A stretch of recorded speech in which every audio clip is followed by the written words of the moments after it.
All right, everybody, what's going on? It is me, this Jersey Cat. We are back with another adventure.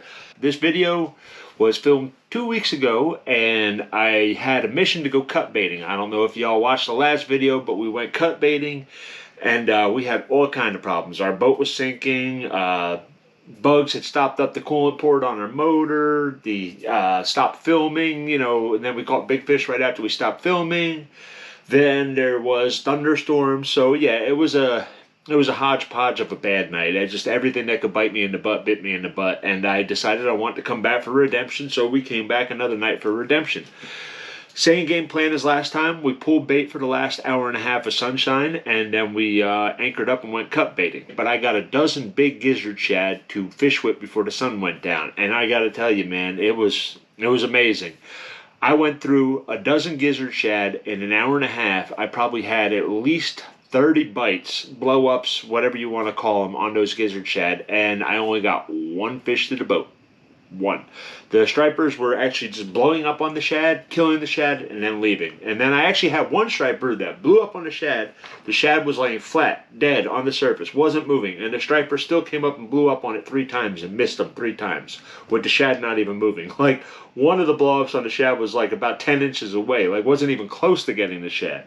But we did at least get one fish before the sun went down. But I had a lot of fun watching the planer boards, I mean, they would grab it, run about 5 feet, and then let go of the shad. Or they would just blow up on it 10 times and miss the shad. It was exciting. I mean, I had a ton of fun. If I had another angler with me that could have been casting towards those fish blowing up on the shad, we probably would have got at least 2 or 3 of them, I would imagine. But yeah, that was a lot of fun. We got a nice fish before the sun went down. Then we anchored up, and we got our cut bait fish. We had a few more runs after that, but we only got the one fish hooked up into the boat. It was a lot of fun. It was a good night. Now, I got to apologize. You'll notice at one point in the video, the camera actually moves up a little bit. I just figured, I had the stink on me, and I wasn't going to get a fish before the sun went down, so I put the camera in my nighttime position, which had it a little close to the center of the boat, so I was kind of really close to the camera. And I did another boo-boo. I went live on YouTube during this video, and I'm not going to do that anymore because it kind of takes away from the video, because I'm talking to my phone, because I'm going live on the phone and the other camera's recording here, so it's just a mess. It's very confusing as to who I'm talking to and what's going on. So from here on out, I'm either going to go live or I'm going to do a video. I will not be doing both at the same time anymore. It's just too much going on. It's very unprofessional, and I didn't like it. I apologize, and I'm sorry for it, but it won't happen again. I promise you all that. But, yeah, like I said, this mission was a cut baiting mission. We went out and we did our thing. And when I'm cut baiting for stripers, I'm running just a standard, Carolina rig, When I'm fishing around rocks and stuff, which I was around a lot of rocks this night, I tend to keep a shorter leader, a foot or smaller. 3-ounce no-roll sinker. I could have got away with a 2-ounce. There wasn't a whole lot of current by the time we anchored up, but a 3-ounce, helps the smaller bait get out there. And on my smaller rods here, I was using cut herring for bait.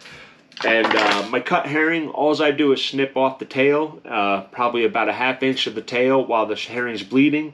I hook the herring, just up through the upper jaw, just like you would, when you're fishing live bait. And I cut that tail off while the herring's still alive, and it allows it to bleed out and still move in the bottom. That herring will stay alive anywhere from 10 to 15 minutes on the bottom, just kind of wiggling around. And yeah, I tend to change them often. So yeah, when I go cut baiting for stripers at night, I tend to bring about 3 dozen herring. But anywho, and the trout, as you can see here, we got a picture of the trout cut up. I throw the tail away. I don't use the tail. I use the head, midsection, and the back half section, and that's about it. But yeah, other than that, man, I hope y'all enjoy the video.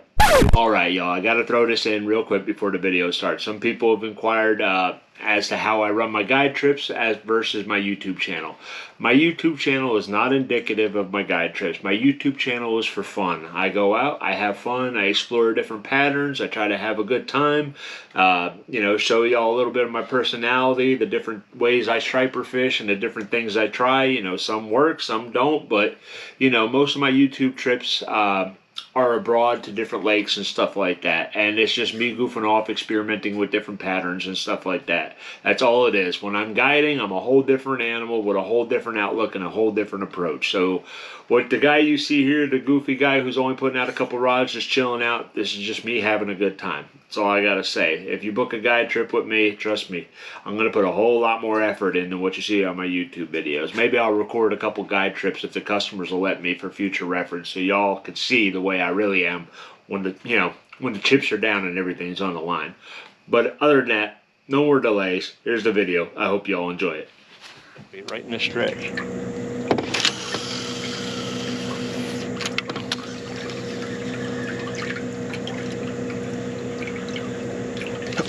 Oh, we had one.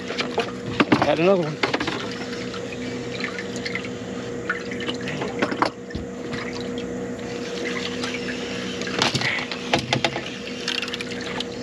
Three good bumps right there. Bang, bang, bang.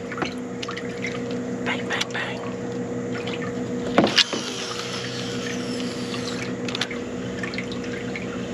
Seems to be a lot of fish right in this area right here. Okay. Okay, that's good.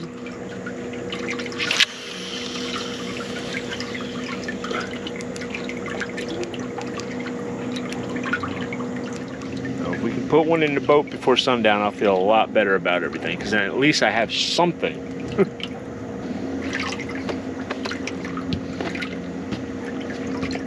Damn. Dang you!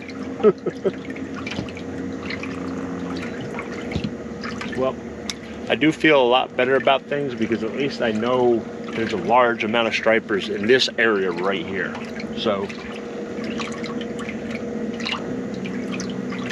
I know where I'll be cut baiting. It's definitely going to be in this area.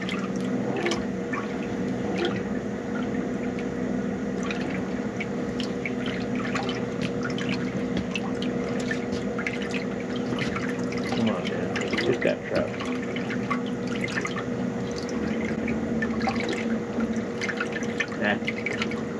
Ooh, okay. We'll go over there.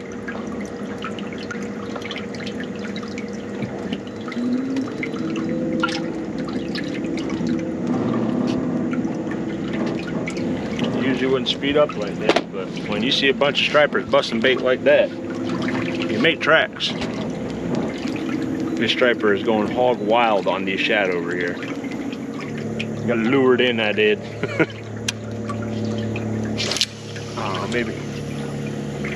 Maybe they're still hanging around. Maybe one of them jump on one of these gizzard shad here.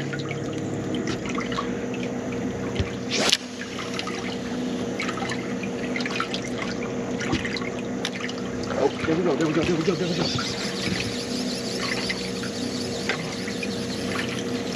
Come on. Get your shad. There he goes, there he goes, there he goes. He's still messing with it. He's still messing with it. Come on. This is my chance to get a fish on film before the end of the night. Let's go, come on. Right here, buddy.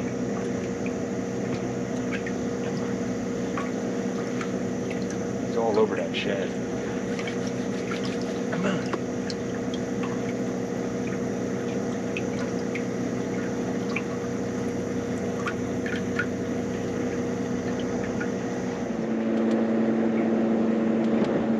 Yeah, we got a striper on this shad again. I don't know if you can see him. Like, I don't even feel confident that he's going to bite it. Like, I'm at that point now where it's just like all confidence is lost. Dude, striper, you're right on it, man. Come on. That striper could so have that shad if he wanted. He's just playing with it.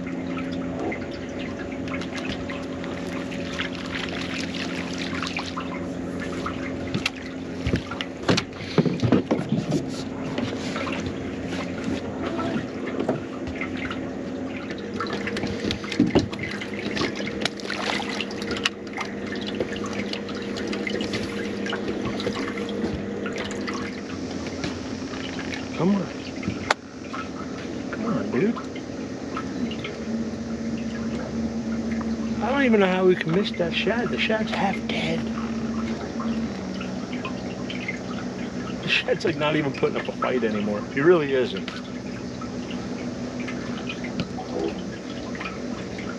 So frustrating when the stripers get lazy like this. Unbelievable, dude. This is nuts. I can't remember the last time I've happened before, but I can't remember the last time I've had this much action without actually hooking and fighting a fish for at least a minute or two.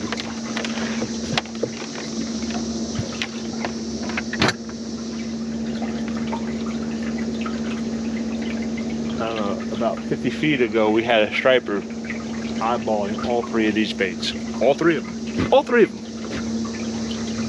You see me fighting any fish? Me neither. Negative. Not at all. Bonkers. I'm going bonkers.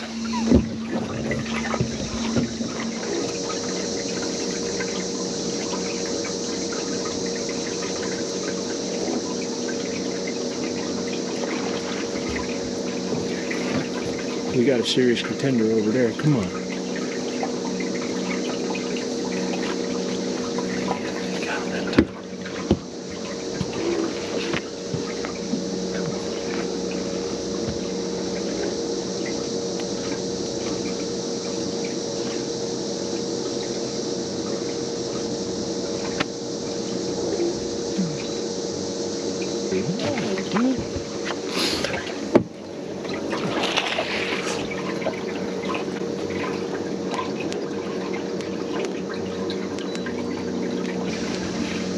Holy guacamole.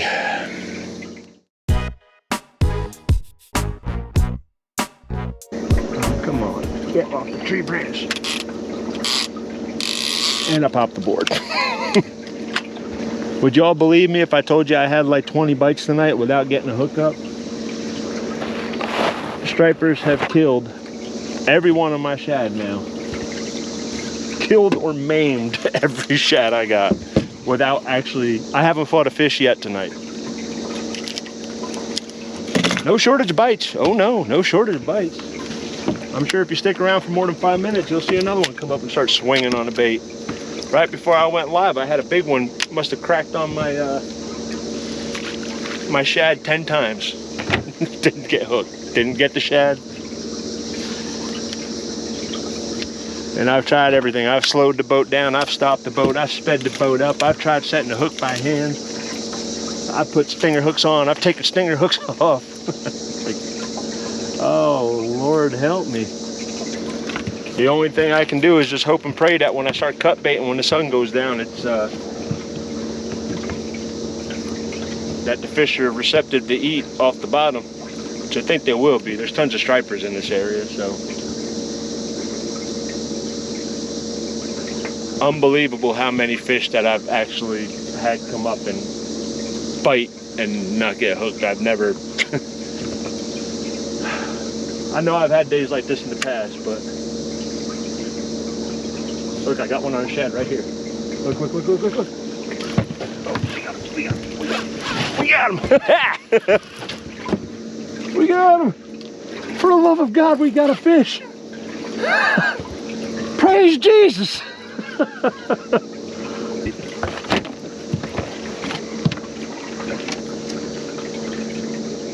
Oh, holy smokes.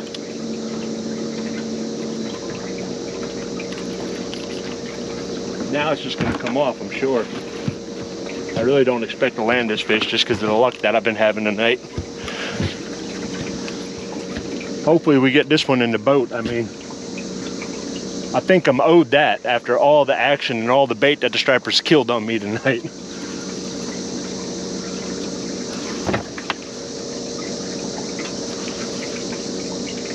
Literally, I just put this bait out there too. I just clicked over the bail when the fish hit.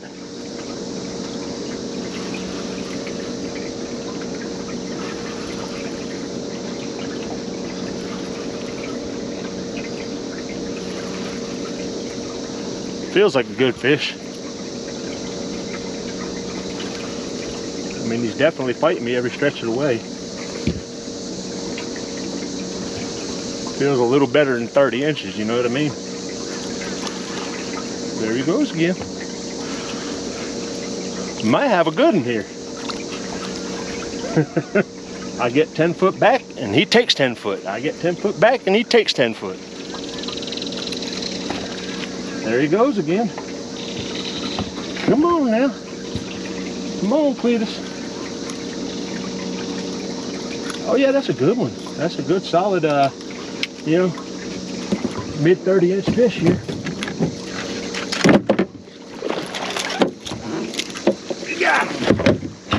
Woohoo! Got him.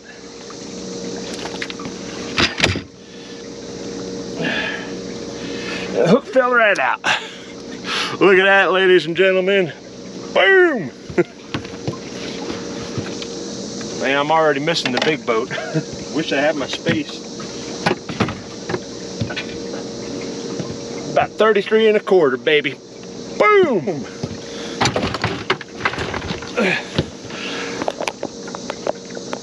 Turn on the light, get a better picture of him. Boom! Thank you, buddy. I appreciate it. Yes!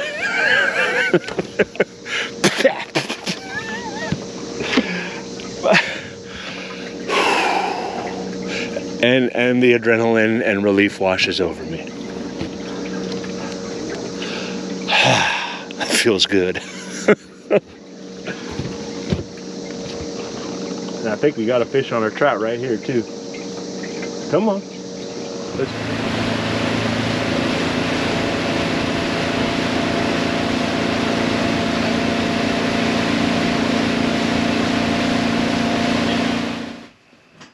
And all right, folks, I'm going to jump in here real quick. What I look for when I'm looking for a place to cut bait, I'm looking for an area, a highway that the striper has to travel through.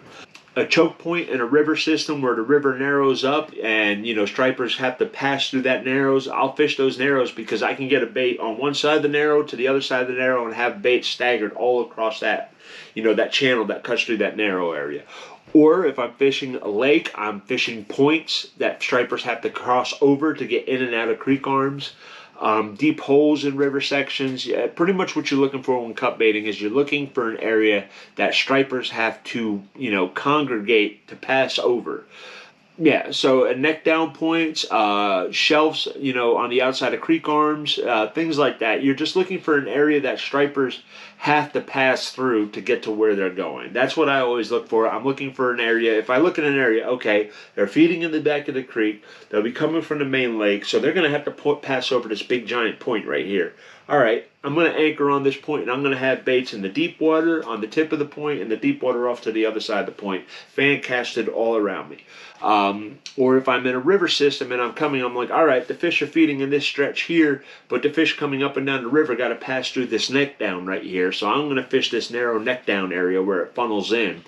And those are the things you got to think about. You know, where are stripers going to have to pass through in numbers? And that's what I look for. All right. Now for cut baiting, I like to... All right, now for cut baiting, I like to use 40-pound mono when I'm fishing for stripers, because stripers can be a little bit more line shy than blue catfish and flathead catfish. So otherwise, like if I'm fishing up in the Tennessee River for blue catfish, I would have like 80-pound mono on there, you know, because the two patch rubs on the line quite a bit and they'll break you off that way. Plus, I mean, you know, there's rocks and other debris. But stripers, they feel that heavy line and they'll move on from it, you know. So I try to go with 40, strong enough to land them, strong enough to deal with abrasion, especially fishing around rocks. And you know, it's not super thick like 80-pound tests where it will scare the stripers away. So that's why I go with 80-pound, 40-pound mono. It's actually a Suffix titanium copolymer. I can't never copolymer line, but yeah, I'm a big fan of Suffix lines, so that's where that comes from.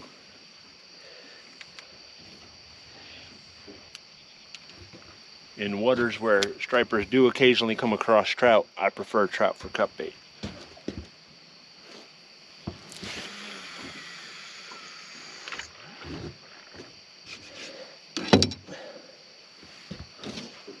I mean, it's a little barbaric, but I do like to cut my bait up while still alive. You know, that ensures that the heart is pumping and the blood's coming out real strong. See all the blood? I don't know if you can see it all over my hand. YouTube's probably going to censor me for that, but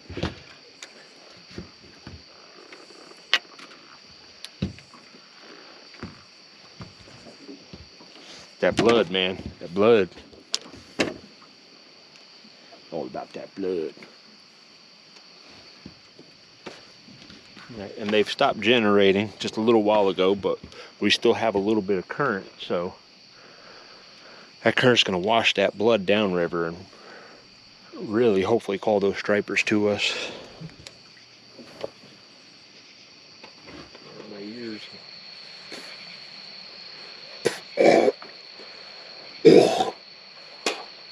Ate that one.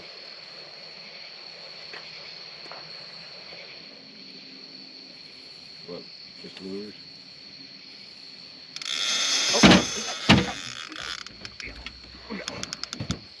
Woohoo! Hooked up. But oh, come off. Did it come off? Nice, Johnny. Woo. Oh, I thought it came off. All right. All right, me too. I'll take you out of my. Can I call you back in a minute? All right, love you, babe. Bye bye. All right, folks, we got a striper.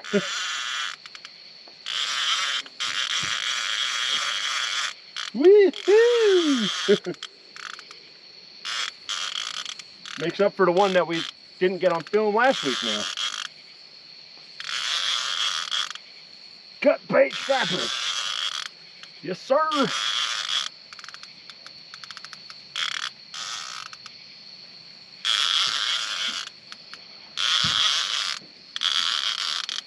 And we got a cut bait log too.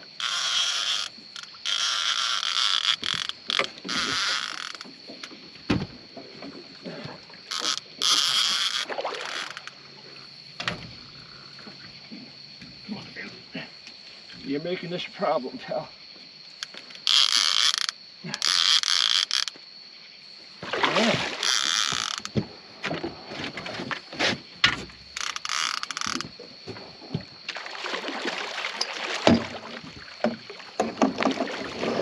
Got him.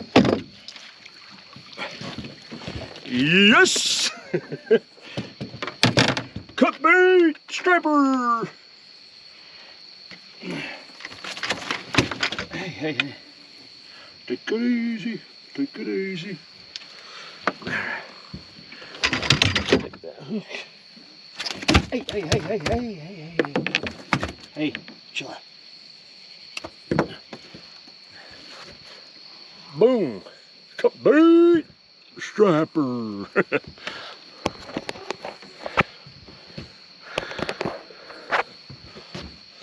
There you go. There he is, one more time. Cut bait striper.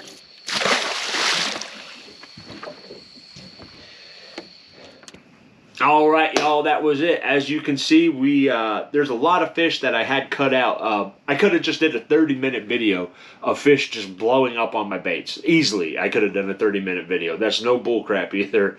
I had tons of action. They killed all my shad in an hour and a half. I went through a dozen of them, and I was only pulling 2 boards with 2 shad. You know, I didn't want to have a big complicated spread in my small boat. I figured 1 board out the left, 1 board out the right, and 1 big trout down the middle.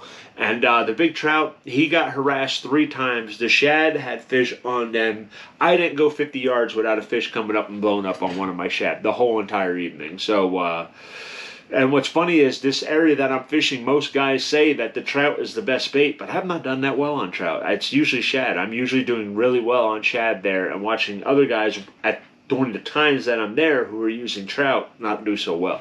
But yeah, I had fun. I'll be back. I've been on Lanier the past few days, and I got some really cool footage of some really big fish coming up. So you're going to really want to tune in for the next video. But yeah, that's it. I'm not going to blab it. This was just a cut bait trip, experimental cut bait trip. I figured I'd give you guys a little insight on how to cut bait for striped bass and things to look for.